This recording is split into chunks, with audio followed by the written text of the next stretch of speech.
Thèse 225e.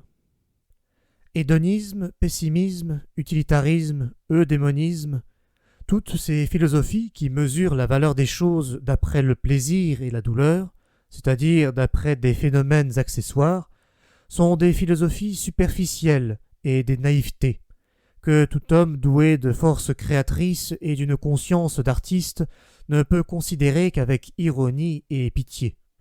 Pitié pour vous, une pitié, à vrai dire, bien différente de celle dont vont parler, et qui ne s'adresse pas à la misère sociale, à la société, à ses malades et à ses éclopés, aux individus tarés et aux infirmes de naissance qui gisent sur le sol tout autour de nous.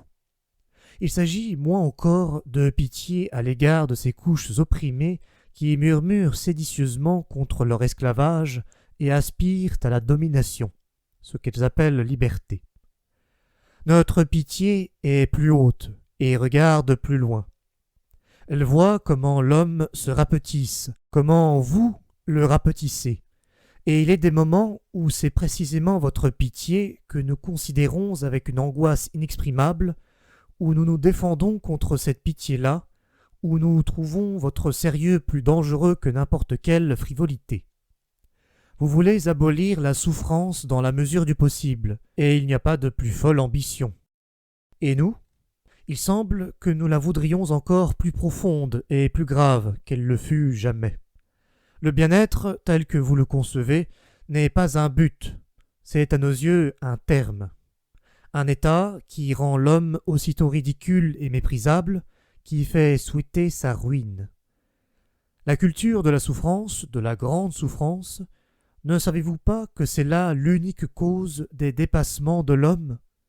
Cette tension de l'âme dans le malheur qui la guérit, son frisson au moment du grand naufrage, son ingéniosité et sa vaillance à supporter le malheur, à l'endurer, à l'interpréter, à l'exploiter jusqu'au bout, tout ce qui lui a jamais été donné de profondeur, de secret, de dissimulation, d'esprit, de ruse, de grandeur, n'a-t-il pas été acquis par la souffrance à travers la culture de la grande souffrance ?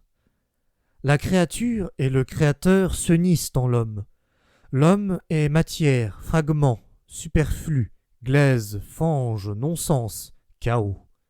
Mais l'homme est aussi créateur, sculpteur, dur marteau, spectateur divin et repos du septième jour. Comprenez-vous cette différence ? Et que votre pitié s'adresse à la créature dans l'homme, à ce qui doit être façonné, brisé, forgé, taillé, brûlé, porté à l'incandescence et purifié, à ce qui souffrira nécessairement et doit souffrir.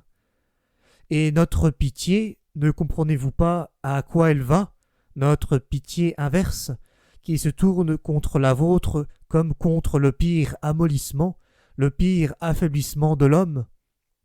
Pitié contre pitié, donc. Mais, encore une fois, il est des problèmes plus élevés que ceux du plaisir, de la souffrance et de la pitié. Et toute philosophie qui s'arrête là est une naïveté.